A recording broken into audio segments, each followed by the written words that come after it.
Good morning, good afternoon, and good evening. Welcome to today's webinar. My name is Jared Hornsby, and I'm here today to help answer any general or technical questions that you may have. But before we get started, I'd like to welcome you to today's webinar, the best use cases for generative AI in customer service. Here's today's timing breakdown. These numbers are just rough, so please don't hold us to these. At any point during today's webinar, if you have a question, please do not hesitate to submit using the Ask a Question tab at the left side of your screen. You can also chat with your fellow attendees by clicking the audience chat, also at the left side of your screen.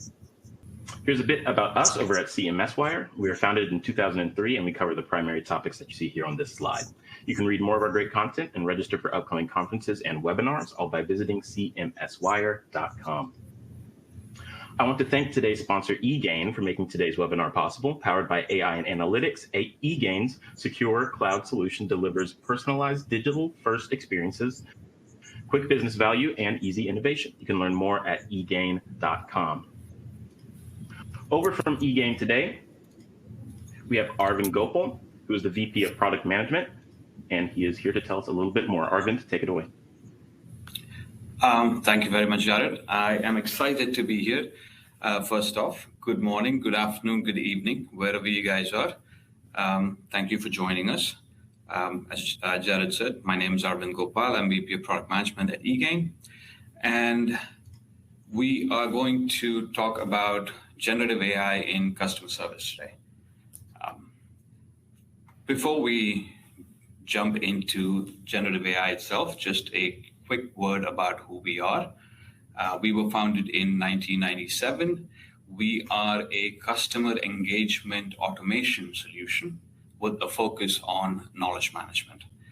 We do engagement across all the digital channels with AI and analytics to support it. We are headquartered in Sunnyvale, California, and we have offices in EMEA and Asia Pacific. Our industry focuses include government, financial services, insurance, telco, etc. And we have been operating a secure SaaS cloud for many years now and have certifications like FedRAMP, HIPAA, PCI, and others. How we make it happen, this is our solution. What you see in the middle is the eGain solution. We are divided into 3 hubs. The conversation hub deals with all the touch points and all the connections to all the different messaging and other channels. The knowledge hub forms the basis of all of the knowledge and AI in our solution, and the analytics hub that provides analytics across all of these. Around the top, you will find all the different touch points that we service, and at the bottom are all the enterprise systems that we connect into to make it happen. It's just a selection of the various customers that we serve. Most of them are Fortune 500, Fortune 100, Fortune 500 companies, and some really large government organizations in there as well. We're also rated very highly by analysts. Gartner and Forrester have rated us as #1 product offering for knowledge management, digital engagement, and composable architecture. And on the right side is the rating from Gartner Peer Insights, which is rating given to us by our customers on Gartner. And we have the highest rating on Gartner and over the last 12 months. So, jumping straight into generative AI.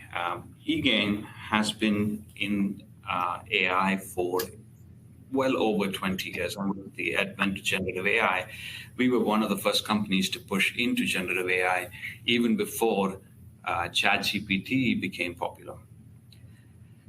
So where do we find the best use cases in generative AI? To answer that question, what we need to look at is, what does customer service really mean? So customer service is really about providing the user with an answer to the question that they have. So the answer needs to be accurate, it needs to be consumable, and it needs to be contextual. And those are the elements that we need to connect to get that answer. So typically what we see is the answers available in an enterprise. Normally in a long document or a PDF or somewhere, right? It may not always be consumable, and it may not always match the question. So, for example, if somebody came to an insurance provider and said, "Am I covered for this particular situation?" What the agent has to look at on the other side is a long document based on the customer's coverage that they have purchased, and then they have to step through to figure out if the customer's covered. So while the information's available, it's accurate, it's not always consumable, and it's not contextual. And creating consumable pieces of information from this documented information is time consuming. It requires people like SMEs whose time, again, is very valuable to the organization. So it becomes a task, a difficult task for enterprises. That's really where generative AI can help. Generative AI can significantly reduce the amount of time required to find that piece of information or to create consumable content from existing documented content. Now, just looking at some numbers around this, right? So the first number is from McKinsey research, where they've basically said that you could save 30 to 40% cost of service by using generative AI. And you do that by suggesting responses and being able to guide the agent or the customer down through processes, taking away the mundane pieces of work that an agent needs to do, like things like summarizing, things like wrap up, and being able to automate all of those. The second number comes from our own research, our work working with various customers. We know that 60 to 80% of knowledge tasks that happen today, which including authoring and curation, can be automated. These include things like creating the draft article, which is where probably most authors spend most of their time, is to create that first draft from a blank page. Can be completely automated by generative AI because you have documented content. You know what the article's about. It can create that scaffolding and the first draft for you from which you can edit and go further. Translating content, personalizing responses to different channels, making it aligned to your brand, adjusting the tone, etc. All these tasks, time consuming for authors, can be completely automated by generative AI. Now, taking a slightly deeper look at it, right? This is a knowledge process kind of laid out as a sequential one. These are all the places that we can help accelerate or automate the process using generative AI. The one in blue is the one that we decided to tackle first. The ability to provide a consumable answer from documented sources that are already available to you. And then ensuring that the answer is accurate and the answer reflects the material that was there in the sources. So being able to provide links to sources, checking for accuracy, etc. So that's the first use case that we started with. Okay? And then we have all the other use cases around creation and curation of content, including creating your draft articles. And once the draft articles are created, creating channel-specific or personalized versions of those draft articles, help through the creation process.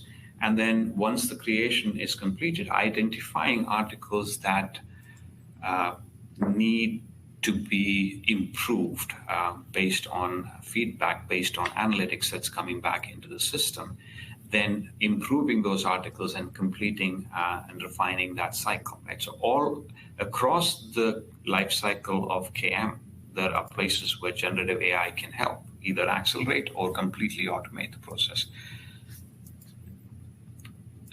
Slightly different way of looking at it. This is the same problem. You have a customer who reaches out to your organization for an answer.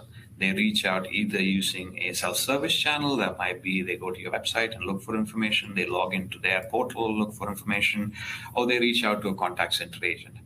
At that point, the problem for the enterprise is the same. How do I use all the capabilities that are available within my enterprise and get a consumable response to the customer. How do I answer the customer's question?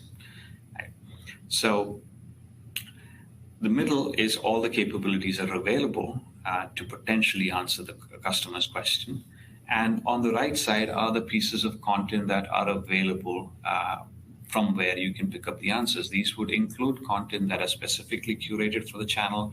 It would include content that is documented, which would be the long documents, your PDFs, etc., that are available in the enterprise, and even interaction content that's available. That is where a technology like GPT can come in and help. It's not the answer, it is one additional tool that's available to find the answer. You still need to complete the customer service engagement. You still need all the other pieces. You need the ability to find content via browsing. You need your guidance. You also need all the supporting technologies, including your personalization controls. You need the ability to measure and manage customer journeys. You need analytics around all this. You need the ability to collect feedback from customers. So all that scaffolding is still required, and GPT just kind of comes in and plugs into it, right? So essentially, GPT in itself is not the solution. But when it's plugged into a solution like a knowledge hub, it can be very powerful. Now, I want to switch gears a little bit because we talked a little bit about where these use cases are. We want to talk a little bit more about the use cases, and I actually want to show you what we've done with it and some of these use cases in action in our tool. So Assist GPT is our generative AI solution. What we've done is we've created a solution that allows authors, agents, and analysts to easily consume the capabilities of generative AI. With the solution, we have created a lot of best practice, industry best practice capabilities or prompts that are prepackaged with the solution. What we've also provided is the ability for businesses to go in and tweak those to meet their standards, their needs. They can also go in and create their own completely new use cases.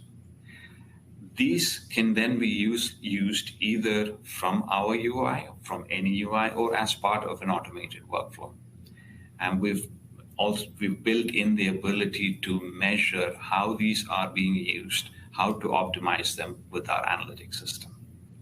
And lastly, one of the things that we notice, especially in large enterprises, is many enterprises have made investments into generative AI technology. They may have taken a language model and fine-tuned it, or they may have built a solution around it. So we also have the ability to utilize those investments through our Bring Your Own service and utilize those within the flow or within the pipeline of our solution, so you can bring those investments in as well. Now, just going a little bit deeper into some of the use cases that we support, and we will show you most of these as working in our product today. So that will be during the demo portion in about a few minutes. For authors, things like ability to generate a summary or generate necessary keywords, generating content. So if somebody has provided you with feedback or a suggestion for a new article or for a suggestion to improve an existing article, automatically creating a new article from the suggestion or improving the article based on the suggestion that was provided, or improving the article based on what your AI has brought back as insights. One of the other challenges that we've seen, and I'll talk about that a little bit in a use case that I'll share in a minute, is the ability to organize articles in a topic, something that we run into very often with enterprises that we work with. Organizing and creating a taxonomy is generally a hard task with input required from a lot of people. The ability to create that draft quickly speeds up that process significantly. And again, but not just for authors, right? For agents as well. Once you have had a conversation with a customer, wrapping up or creating action items or creating tasks based on action items that came during the conversation, or summarizing the conversation when you want to transfer that call to another agent. Classification is another place where, again, during wrap-up, agents spend valuable amount of time classifying it. All of these are tasks that can be automated with generative AI and available as prepackaged capabilities within the product. And lastly, analytics to cover all of those pieces. Before we jump into the demo, let me go through a quick case study with you. This was work that we did with a energy company out of Scotland.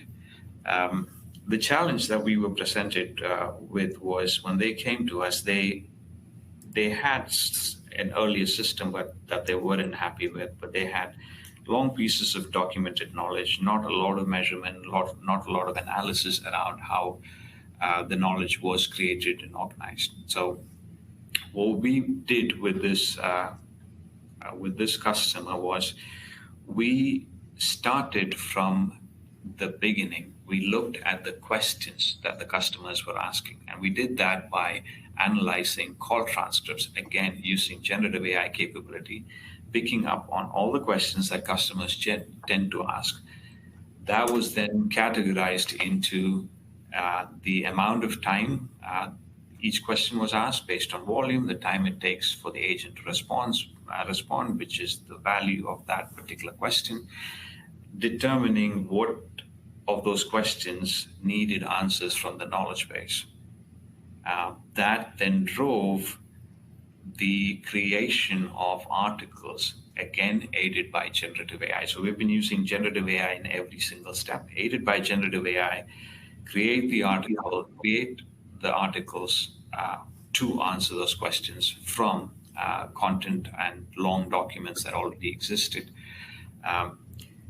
We then, again, utilize generative AI to organize this into a taxonomy that was suitable for consumption and publish that knowledge out. And the numbers on the left side are the numbers that we saw through this engagement. The build time on average for the knowledge base using generative AI technologies versus if we had to do this analysis using other technologies was 5x faster. The answer findability after we published the knowledge base increased by 98%. The agent adoption and FCR went up. We are still getting final numbers for those, so we'll have those numbers as well. What we're doing now with them is we've had them running for a little bit of time. Now we're doing the second set of analysis, again using generative AI to see how this measures up against the expectations we had from the knowledge base, and then continue to refine it. So that refinement cycle is again another cycle that we are doing aided with generative AI. So really excited about this particular customer and how we've managed to use generative AI across the entire life cycle. Let me pause there. What I want to do right now is hand off to my colleague, Eric Anderson, who will walk us through the capabilities and the use cases that we just talked about.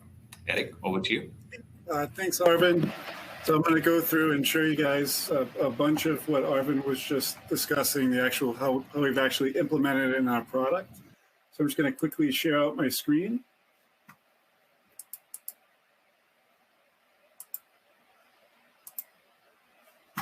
All right.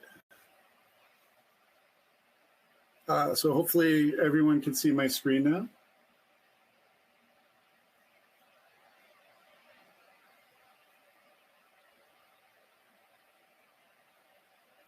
Okay, so let's get started. So I think we're going to go through kind of a very similar order to what Arvin was going through. And we're going to start with our instant answers use cases, which was really our first foray into generative AI some time back.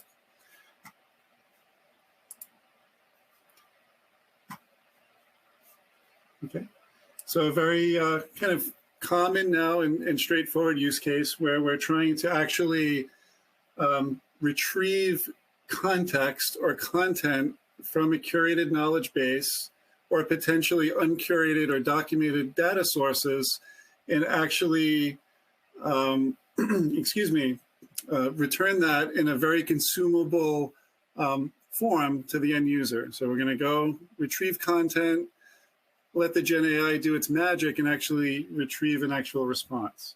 So if I were to, just a couple of quick examples here, if I were to search for, let's see, what is a current account?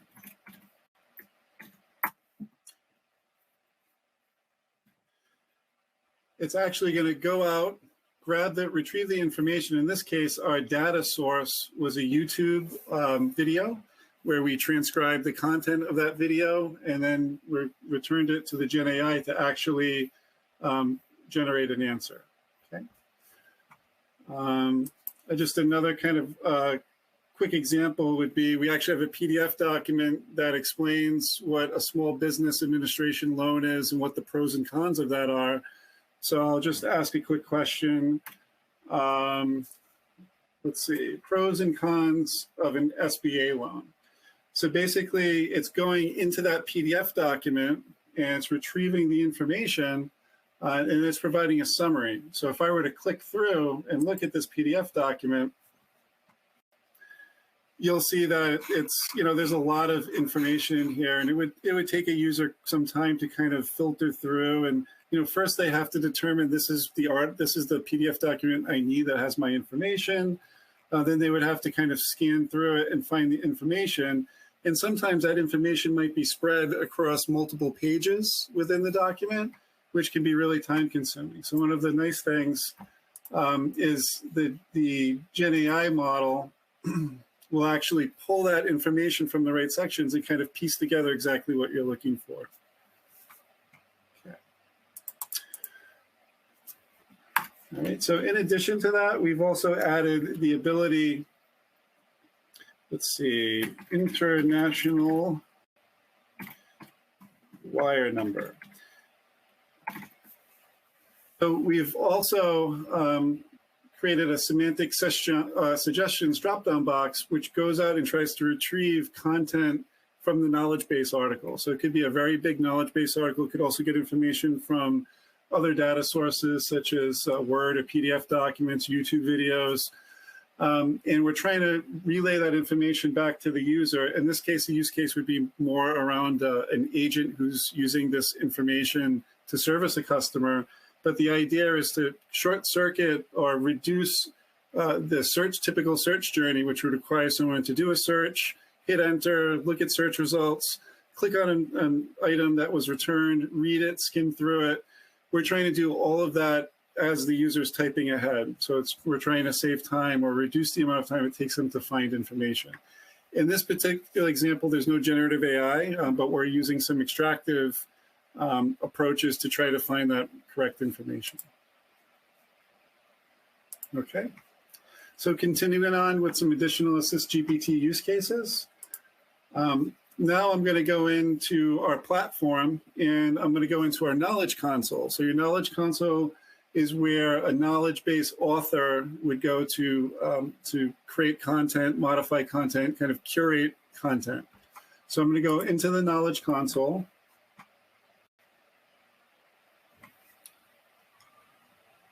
Hey, Eric. Go into articles. Yeah. We're having some issues in the chat here. I believe that you're sharing the wrong screen. All right. Well, hopefully you can see my background on the video. Okay, you picked up some of that. All right, let me see here.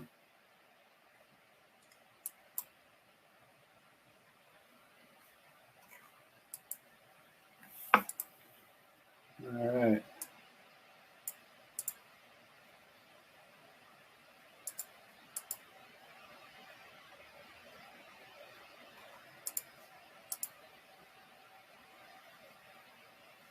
Okay, can you see a white screen now that says, not a tab that says knowledge? Okay, all right.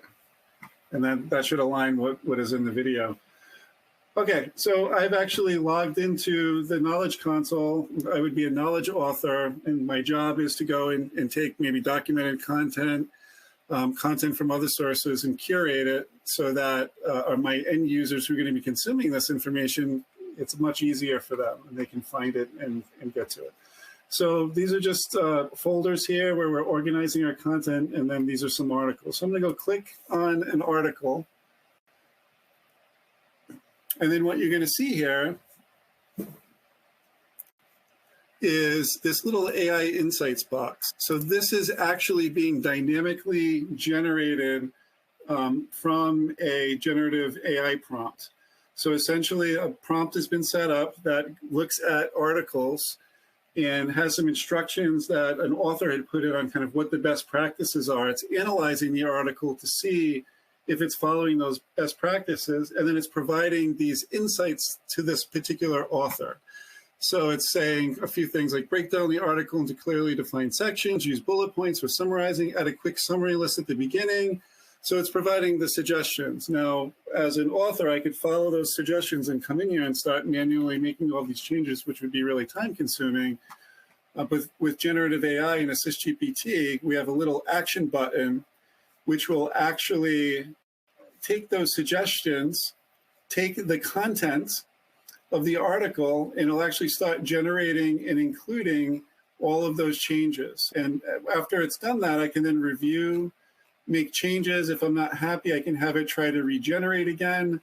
And then once I'm happy with the results, I can click the insert button to insert those. Okay, so that's just one example. Is just kind of more proactive insights or suggestions on content changes. In addition, you can see a little blue button here. This is actually a list of all of the generative prompts that this particular author has access to.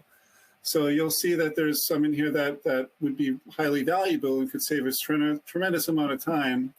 You know, if you had to go into every article and write an abstract or summary, if you had to extract keywords, generate titles, all of these things, you know, or even compose a new article, all of these things take a long time to do. So by clicking just a simple menu item, I can actually get a summary of this article, right? I can click a button and insert it into the summary section.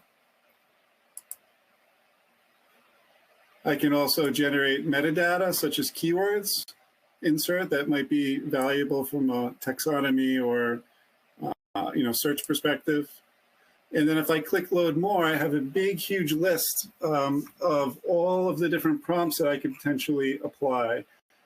You know, write an article, convert a text table, make an article shorter, longer, change the tone of an article, translate an article, right? The list goes on and on. Okay. And in a few minutes, I'll show you where an author, a prompt author, could actually go in and create new prompts that are custom to your line of business. Okay, so one other pretty useful prompt, and I think Arvind mentioned this earlier, is the ability to organize content into topics. So this would kind of be your taxonomy. And I think the example Arvind said is this, for some reason, when we engage with customers and everyone has a different opinion about how a taxonomy should be structured, if we go in with a auto-generated taxonomy and we said, you know, this is what the model said, it becomes a very good starting point, and it saves a tremendous amount of effort and time. And I think people, you know, there's not all the personalities involved in the design session who have different opinions on how things should be structured and organized. And it makes it a little easier to do these types of things. But in this particular example, it looked at all the content in this folder and it said, this is really what your topic structure, your taxonomy should look like. And if I click the apply button, it would actually tag those articles with that structure, which would then kind of relay into how that would get displayed in the consumable portal side of things. Okay. So I'm going to take a quick jump over now to our AI console.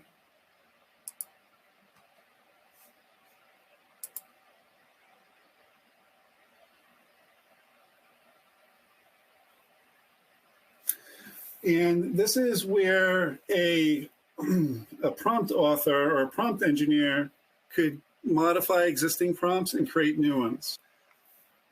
So you'll notice a couple of the examples I clicked on. If generate summary. So this will generate a summary of an article or selected text. If I click on it, it's as simple as this, right? This is how I defined that prompt that made it show up in that drop-down box. So that drop-down box we saw on the other screen, this one right here, is actually dynamic based on the prompts that are defined and how we've configured them to be used. So if we say use for an article, it shows up on knowledge base articles in the drop-down box.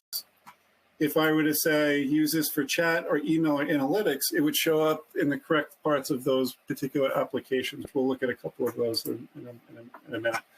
But the nice thing is all of these prompts can be modified and changed. And they also support attributes and macros. So attributes, you can think of that as the contextual information that's available when you have an object highlighted in the UI. So when I'm here and I have an article selected, there's a whole bunch of metadata that would be available. So we have questions, notes, topics. Let's see, there's a whole bunch of information that's available here. There's macro classifications, attachments. Of course, there's basic metadata fields, the title of the article, the content of the article, attachments. All of that is consumable within your prompt dynamically. And then as you select different articles, obviously that dynamic information would get passed into your prompt in order to perform the correct action. And then lastly, we can say, where do we want that information to get inserted into? So in this case, it's doing a summary. It's going to go into an article summary. Then one of the important things to understand is, I think early on, we've realized that these prompts, and I'm sure everyone on the bridge now understands what a prompt is at this point, hopefully. If not, it's just a set of instructions or text that you send to the model with some context, and you're asking it to do something. But these prompts will become intellectual property, and they need to be versioned, and they need to be validated, and they need to be treated very similar to how you'd be treating internal knowledge within an organization.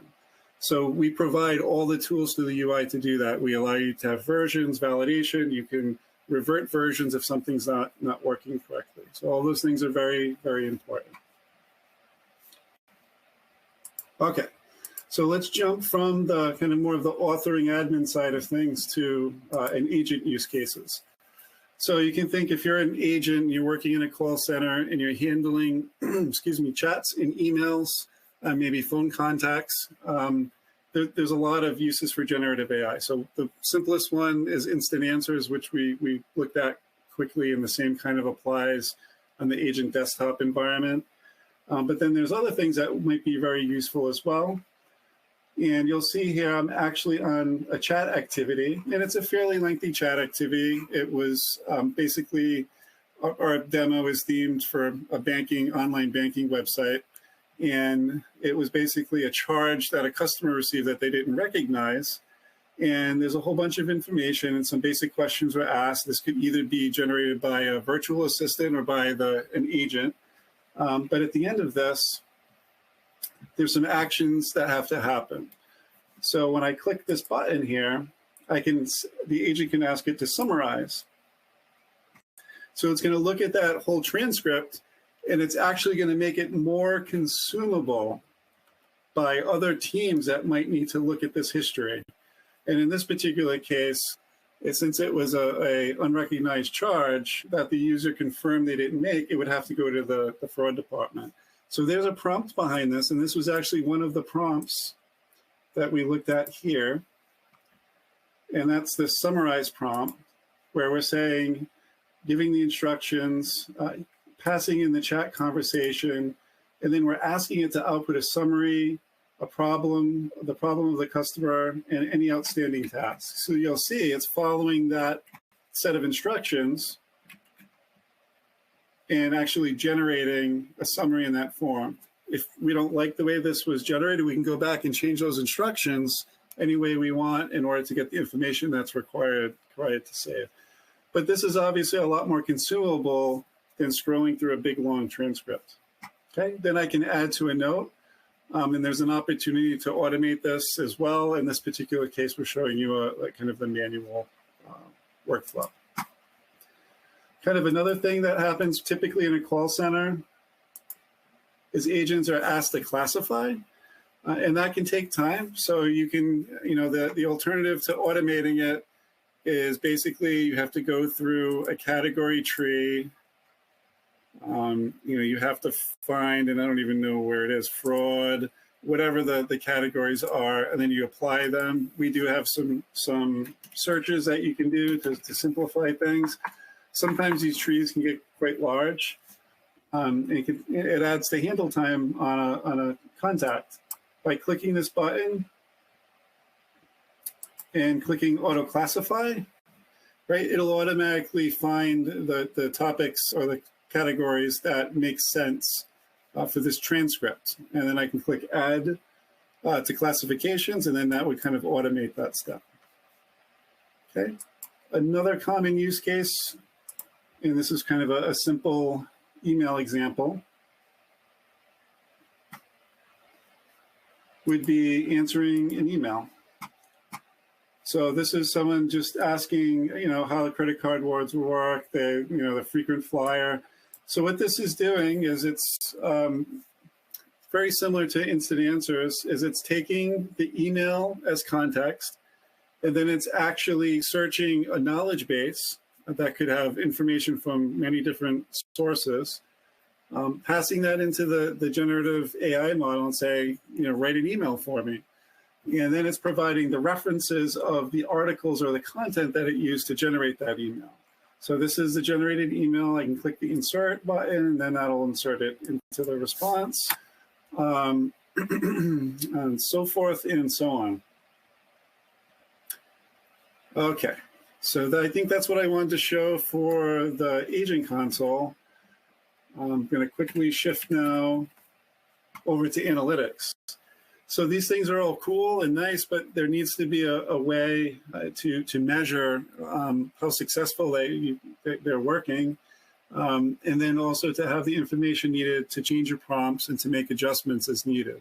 Okay, it's been a job now for a little while, but a few years ago there was no such thing as a prompt engineer. Now that's a job. So part of this is understanding the prompt engineers need to have some feedback or some way of knowing which prompts are working, which prompts aren't working,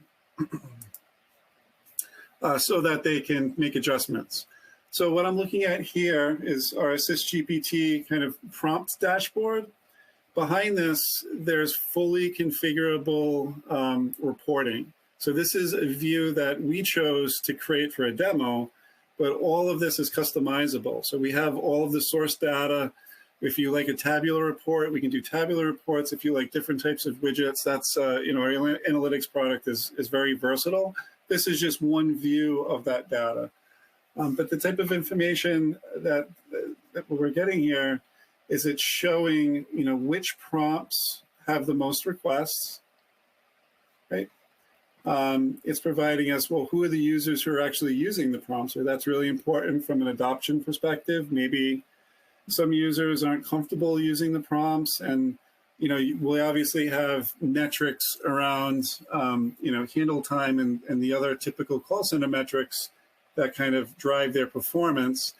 In addition to this, you'll be able to have the correlation to say, well, this Heather Bowden is making a lot of using AssistGPT, using a lot of Gen AI, and her handle time is much lower, maybe than Juliet Fisher's, who's only doing it 50% of the time. So it just provides you that type of information to do that analysis. Okay. Regen rates, right? So there's a button to regen. So the model will generate slightly different text every time. So if you click you didn't like what you got back the first time, you can click regen. So that's usually an indicator that the prompt maybe is written in a way that's not providing the best quality responses or the best quality text. right? And then jumping over quickly to instant answers. So, how is instant answers performing? And this is basically telling us, what articles were viewed as a result of instant answers. So if I go toggle back here, you'll notice that, there's a reference here. So if the user decided to click on that article, that's basically what that's telling you, right? So it's telling you which articles did they click on for references. Excuse me. And then we also have the kind of normalized search phrases and, how many searches generated successful or failed instant answers. And then some basic metrics on how instant answers is performing, right? So how many searches were there? Was it successful or was it unsuccessful?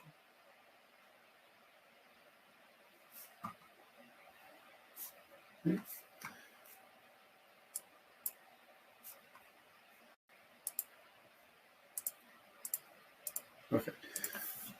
So that was basically what I wanted to show. I'm not seeing the questions flying in fast and furious, but if you have any questions, please ask, and we'll be happy to address those.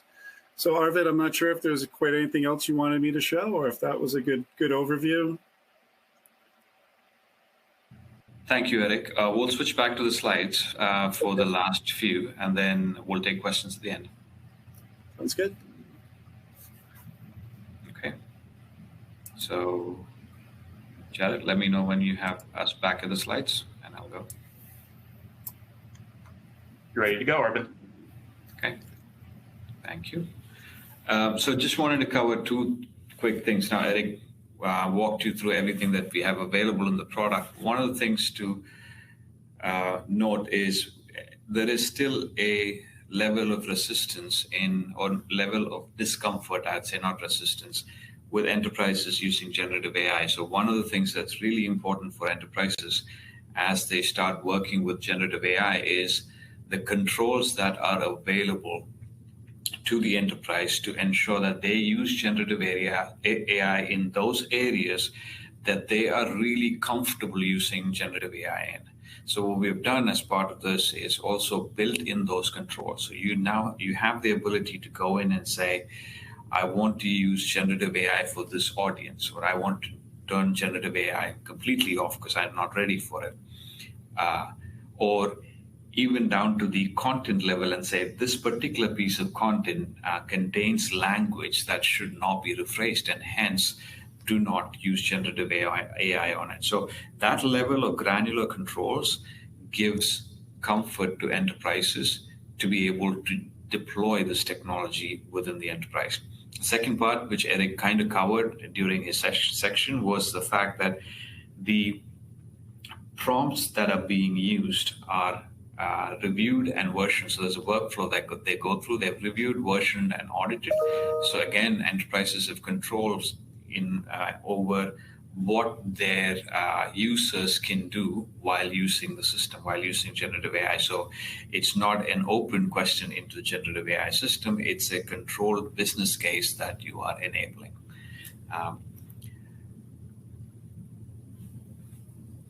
And the last piece to that puzzle is the ability to bring in your own generative AI capability, your own LLM, if you have a fine-tuned version of the LLM.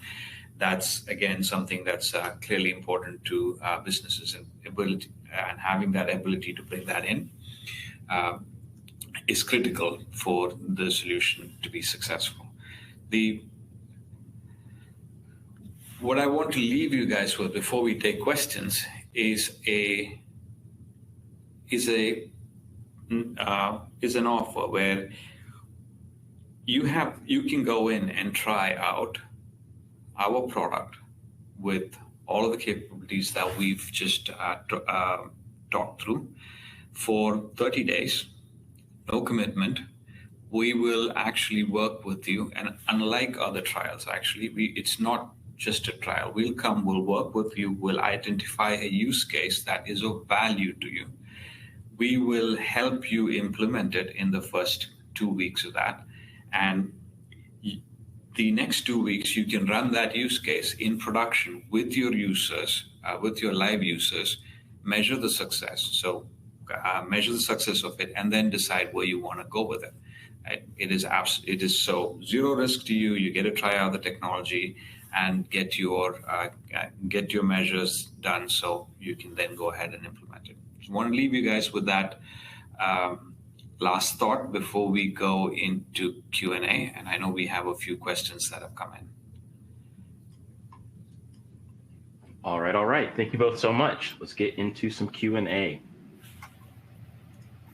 All right, up first for you, Arvind. At what point should a human customer service rep step in when AI can't answer the question a client is asking? That is a great question. So couple of things there. One of the things that we try to build into our software is for the system itself to understand its limitations and be able to let the agent or the customer know when a human assistance is required. So 2-3 things there. One is as the system picks up answers that are shown to the customers, it will verify that it has a level of confidence required to present that answer. If it doesn't, it will not present that answer.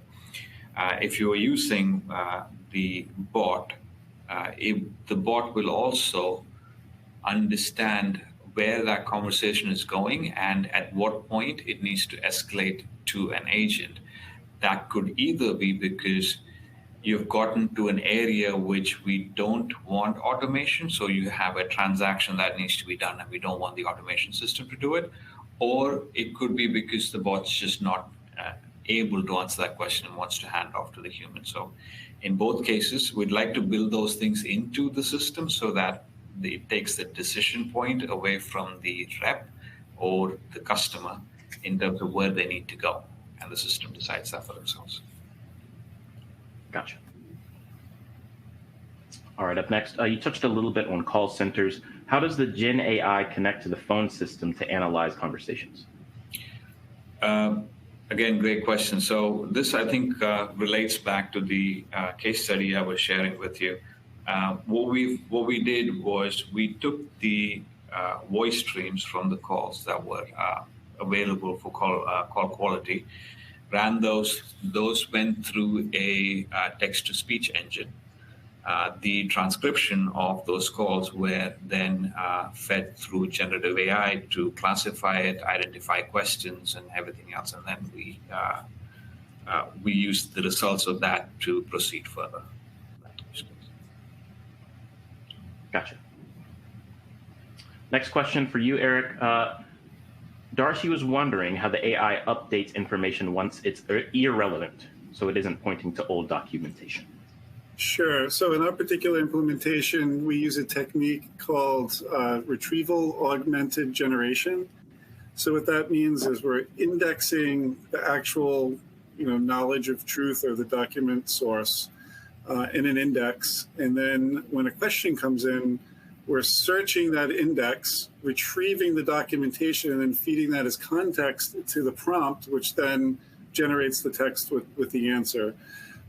So, depending on what the data source is, so just using eGain Knowledge as a data source, as you go and publish changes to your content, that refreshes the index that the RAG process is using to pass context. So we're not training the model or fine-tuning that model. We're retrieving context that the model is using to generate answers. And then for other data sources, let's say a website or maybe SharePoint, there would be a slightly different interval, but the concept is the same as we're polling, looking for content, and then indexing it so then it can be consumed. Okay, hopefully that helps. Gotcha. This next question, I know it's an important one. How can we restrict GPT to only look at internal knowledge? Again, great question. I'll take that one. I think we talked through controls a little bit towards the end of the session. So what we've done with without implementation of generative AI is we allowed the generative AI to go only against sources that are known and valid. So the way that would work is we would first find the sources of information that we want generative AI to look at, pass that over to the generative AI engine, which then generates a response based on the information we provided it. We take that response and verify that back against the sources that we provided to ensure that it hasn't, used its own knowledge to try and answer those questions. And if we are confident that the final answer came from the sources that we provided, only then do we present that answer to the end customer. So there is a pipeline that it needs to go through before we'll actually present that answer. Sure. And I think we've got time for another one here. What kind of guardrails do you provide to ensure control and accuracy with AI interaction? Okay. I think, again, goes back to what we just discussed. I think that's one of the things that are top of mind for most people. So a few things that we talked about, right? We talked about, ensuring that the answer that is going back is accurate. So by verifying back against the sources that we provided for the answer to be generated, we ensure the answer is accurate. The second part is about how do you control this whole system so it does exactly what you want it to do. So those are done with controls that we have provided. So you have the ability to go into the system and say, you can decide by audience who you want to enable generative AI capabilities for. So you may want to, for your agents, to start with enable generative AI capabilities, and then once you're comfortable, then move over and enable that for your customers. And there may be certain teams within your organization, like your legal team, where you really don't want any generative AI capability enabled for them because they want to see whatever is written verbatim. So that's one level of control where you can decide by audience who you should enable things for. The other one's by subject matter. So you can go into specific subject matter and say, this piece is sensitive and it needs to be presented exactly the way it is written, and hence don't use generative AI. So we'll use generative AI around it, meaning if in our initial lookup, if we find that the answer is coming from sources that are sensitive and we cannot rephrase, we'll switch back to a different method, which we call extractive instant answers, where we still show we'll still show you a specific answer, but instead of regenerating the answer, we will give you the document as is, and we will highlight those lines of text from the document that will answer your question. So you can be assured that it is exactly as the author has written. And so those are the controls that are available to you and guardrails to ensure that it doesn't go off to something on its own. Awesome. And I think that's going to be our time for today. Thank you to Arvind and Eric for being here, and thank you to eGain for sponsoring today's webinar. Last but not least, thanks to all of you out in the audience for your time and attention today. Today's webinar has been recorded, so you'll be receiving a link to that recording in a follow-up email, so keep an eye on your inbox for that. In the meantime, thank you all once more, and we will see you on the next one.